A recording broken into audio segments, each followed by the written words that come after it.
involved in some way, both in supporting Woolwich Speak Out and in supporting the Charlton Together campaign, and they've both done achieved an awful lot, I think, in actually being a very powerful voice for communities. And it's when communities speak out they are at their most powerful, and that's really important. So I want to congratulate you on organising tonight, on putting this really important focus on housing, which obviously is a London-wide issue, not just a Greenwich issue. I also want to sort of put some wider perspective, because obviously as Deputy Leader I'm here to put the view of the Council. In that sense, I suppose I'm the big bad wolf to some extent, to which I apologise. But never the case, it has been made. The first is in terms of our manifesto, that we were very clear in the manifesto when Labour were elected in Greenwich that there would be a triple lock.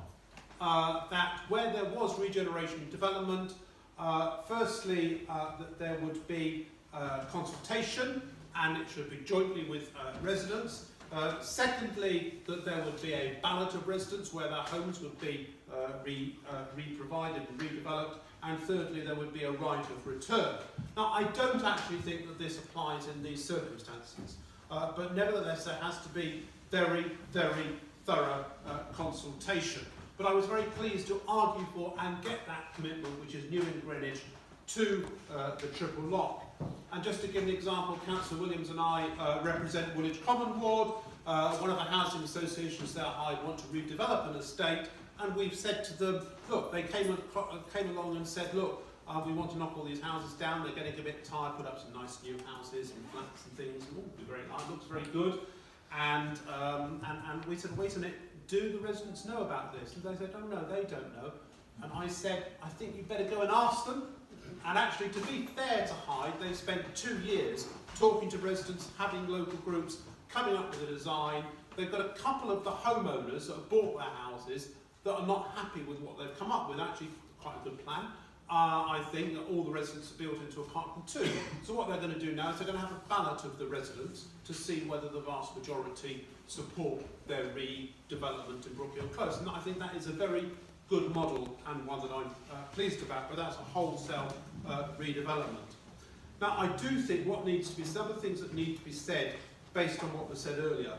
Firstly, that overall, and clearly there are problems, there are imperfections, no one does everything right. Greenwich does have a proud history in terms of providing social housing. We retain our own stock in Greenwich. You go to Bromley, go to Bexley, many other councils, they don't have their home stock. Kensington and Chelsea are another one that we know too much about. And we have 20, sadly, many have been lost by the right to buy, but we still have 22,000 council homes, I don't use the word units, council homes, houses and flats, predominantly flats, but still quite a number of houses as well, and maisonettes and so forth across the borough. I mean, there are 1 or 2 boroughs which are higher, like Southwark, but it is very much one of the highest. We also have the third, I think they're the second lowest rents in London, the second lowest after Barking and Dagenham, much lower than in many local authorities. And we have a good record in terms of keep minimising the number in temporary accommodation. So at the last count, I think it was something like 600, of which are about half had 2 or more children. And we are buying and acquiring properties to try and reduce that burden on the council. Now that is a lot, it's far too many, it's gone up by 140%, but it's a lot less in other boroughs. Unlike other boroughs who send people to Manchester, Stoke, Luton and so forth, we try as far as possible to house people close to the borough so it doesn't disrupt their family network, doesn't disrupt schooling. That's not always possible, but we try our best because obviously we do have financial constraints and we all know the policy constraints on housing. So overall, we do have a very good record. We're particularly good at homelessness, rough sleeping and so forth. But not to say that everything is perfect. Now on pocket living, I think one thing we have to say, so this weekend I had my surgery. I had normally 2 people that were being thrown out by their Ratmanish private landlord that were desperate for social housing, and I get that every time, and we all as councillors receive that all the time, people that are desperate for social housing. But I also had someone who wanted to buy, who was single, they didn't have a partner, and they wanted to buy by themselves. They had a reasonable job, but not brilliant, and they saved up the deposit, but they couldn't afford anywhere local. There are actually quite a few people like that. And, you know, already some 2,000 people, I think, in Greenwich have expressed an interest in something like pocket living. So I think there is a case to be made for discounted market sale, which is what it is, as part of the overall housing package. What people here are concerned about, quite rightly, and what I'm most concerned about, is the need for more socially rented housing. Absolutely. Absolutely. We want to maximise the amount, we're bringing out a new housing strategy, maximising the amount of social housing that we have, and making sure, and the new planning board has been very good on this, making sure we get the numbers of new social rented houses in new developments, and we will be consulting on increasing the level from 35% or 70% of 35% to 70% of 50%. But we have to go through a process on that. So there is a lot more that we can do, but we can't ignore the needs of those people who are in reasonable jobs but cannot get on the housing ladder. And one of the benefits of the pocket proposal is that they actually, it's only Greenwich residents that can apply, that there is this 20% discount, that they are, you know, well, you've seen Brenda, you've seen the designs and so forth. They're quite nice properties, they look nice, they fit in quite well, and when people move on or move away or whatever, then there is a covenant in place, meaning it can again only go to Greenwich residents with a certain income band and have to be at 20% off the market price. There is a covenant that protects that in perpetuity.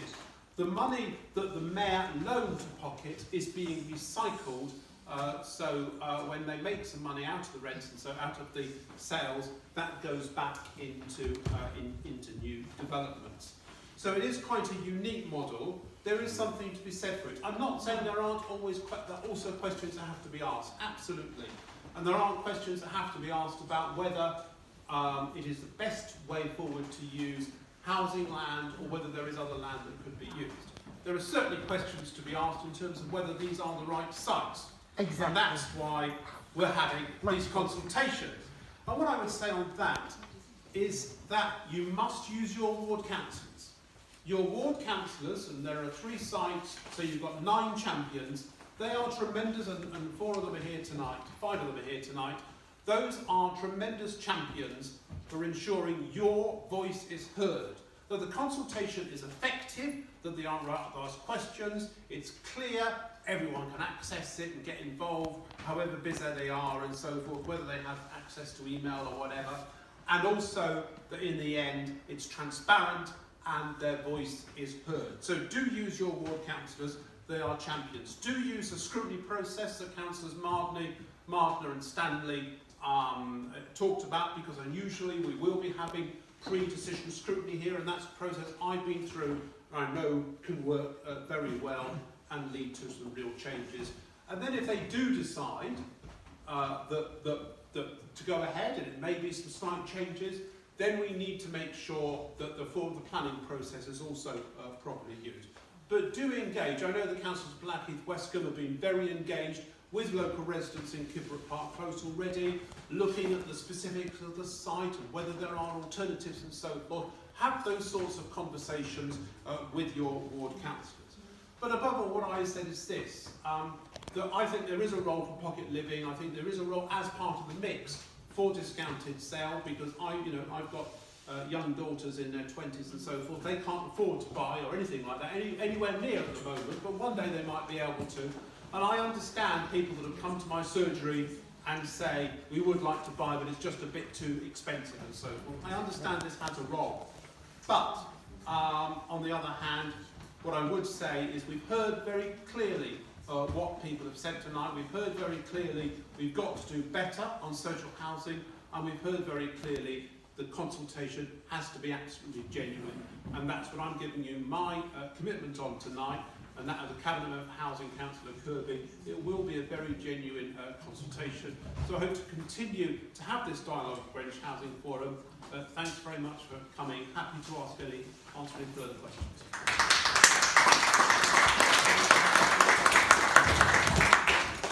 Okay, can we just have 3 or 4 questions, because we're really pushed for time and we're going to get in trouble. So, people haven't spoken yet. I know you two have. Just to give everyone, is there any questions? Are there any questions? What you can also do is, go on there, as nobody else can speak. In order to give a strong observations and complete observations on our part, we need to understand how the decision has been made up to this point. And Councillor Khan, who represents us in the West Greenwich area, asked this question at the Cabinet meeting and didn't get an answer. But how was the decision for these 3 sites made? And what impact studies have been put in place so far to actually say these sites can be built upon and that they will not create problems for the residents? I'm not sure I could answer the whole of your question. As I understand it, that the work on this was done a few years ago. And the work in terms of identifying these sites. And clearly they have been looked at by officers, and then they have been presented to members and councillors, that is, and councillors have approved the principle subject to consultation with local people and local residents that clearly know the details of the actual area and so forth. I mean, that's all I can say at the moment. Clearly, I can look into in a lot more detail. But you know, we have decisions that come to us on a regular basis, and I think it is a fair point to say what other options were looked at this stage. But at the moment, beforehand, this consultation is on these 3 sites. Clearly, if it comes back that none of these sites are feasible and there is strong opposition, then as a council we can look at other sites that might be more suitable than these sites. Can we see the results of those studies? Yes. Results of those studies, are they available publicly? Yeah. I don't know any other detailed work that's available. Could I ask a question? Because I think a lot of people are concerned about the bidding process. It seems like one developer has been...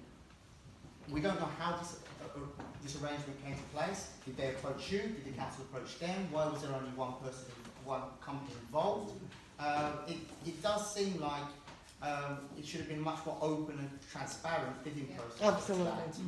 I think that's the concern. I don't know if you can enlighten us a little bit about this, because we seem to be all in the dark about this process. I mean, I think that is a fair point. I think, though, this is something which is being promoted across London by the Mayor of London, so it's part of a wider scheme. Pocket Living already are up and running successfully in a number of boroughs, and as far as I'm aware, those schemes have gone reasonably well. So there's a cross London push to meet particular needs of allowing people to get on the housing, younger people to get on the housing ladder, particularly younger people who are single and not in relationships and partnerships and so forth. Kill having a matchbox. But it is a part of the wider London scheme, if you like. Pocket have been through that process at a London-wide level. Okay, final question. Thank you. It's not a question, it's an observation. I've heard a lot tonight about how this process, the company headed by Nick Wainsford, an ex-housing minister, I think there should be a public inquiry how all this started in the first place. I'll let the same get out. But if pocket homes are right across London, then it's even more serious, because it's public land. We've seen it happen in the health service. The hospitals are sold off, we get a PFI, and we doesn't run down forever. So I think we should look at the campaigners, we should look at the possibility of having a public inquiry to find out how it's got here and who's instigated it and where all the, it was right across London, then I think we should certainly look at it. We need, the young people do need homes, but my goodness, don't the people of London, the families need it? David said there's 600 families, 600 families that are homeless. 3 children are each, that's nearly 2,000 children that are having a bad educational start, bad health, and probably end up with all sorts of problems. This is what we should be looking at, prevention and Absolutely. community. Well, Could I just say, Francis, I mean, absolutely agree with you, not necessarily about public inquiry, but I'll the questions need to be asked. asked. But what I would say is the council is determined to realise, some councils haven't realised the commercial price for this. We're determined to realise, and we have to demonstrate we are getting best value for the council, the HRA and the council taxpayers in terms of the land that is being sold. So it's been sold at a commercial rate and then being subsidised by this fund, this loan from the Mayor, which I explained. But the proceeds, which I estimate to be estimating is really, well, I won't say what I think, it's confidential, but the proceeds should allow us to build some more council homes. And that's really what we are committed to. We want, as a council, to be able to develop and build more council houses ourselves. In my ward, we've got a new development of 36 flats, which are all lifetime standards, going to Helen's point. There are some other developments I've come across, lifetime ones in my ward. But we've been doing bits here and bits there. We really now want to do a lot more as far as we can. And this is part of that, being able to raise some money so that we can actually do more, as we are also doing with Meridian in terms of the 3 estates that they're developing. So absolutely what you say is right, but discounted market sale, I would say, has to be part of the mix. People have to be able to also to get on the housing ladder. And most people, vast majority of people can't. Thank you, David. I just want to close. I know so many people, but we're already over time, and hopefully we can come together at some time in the future. And with your representatives, you can feed back to them. Please email the council with your questions about this, and please contact us if you need any help. What I'd like to do, just to close remarks, I think for me, there are a few very important questions that I'm still not comfortable with. I think primarily the bidding process and how this all came about with one only bidder, and that needs to be seriously questioned, and we need to have proper answers for that. Well said. The second thing is, we understand that that finances are constrained, and we understand the central government restrictions. But we have a council who are now spending £65 million buying property on the open market in this borough. Now, there are reasons for that because of government receipts, and they could go back to central government. But this money needs to be planned properly so that it was planned for building social houses. And when we have such precious public land available to us, when we are fighting to keep hold of our public assets, and I've talked to people who vote for all different political parties, from Conservative to Labour to Green, and they all say, we've had enough of selling our public assets. Everything's gone already, and we need to protect what we've got left. Now, if we can come to an arrangement with a private developer where they build 50% private houses and 50% social houses, and it's a good deal for social housing, then possibly it could be considered. Okay, we don't want to be dogmatic. But when we're totally selling out the land and we're developing tiny houses which don't meet the social needs of our families, to me that is not acceptable. So we've really got to question where we're going, because a lot of developments that are going through aren't suitable social housing for families in our borough. So we've really got to look at that. And we can't compare ourselves with some of the neighbouring boroughs, because some of the neighbouring boroughs might not have the same ethos as our borough. Okay? So we've got to set ourselves a higher standard to some of the other neighbouring boroughs in Kent. I would like to finish off by saying thank you so much for coming. And this is the beginning. We've got to realise this fantastic attendance today, okay? We need to mobilise and work together, supporting each of our campaigns, because we are strong, okay? Collectively, we are very, very strong. And look at the amount of people who have come today, look at the councillors that have come today. They're preparing to listen to us. We've got to make sure our voices are heard, because this is what democracy is. Democracy is not just voting at the ballot box. Democracy is about Getting power, involved. getting involved and getting your voice heard and getting what the people want done by our politicians. Thank you very much for your time.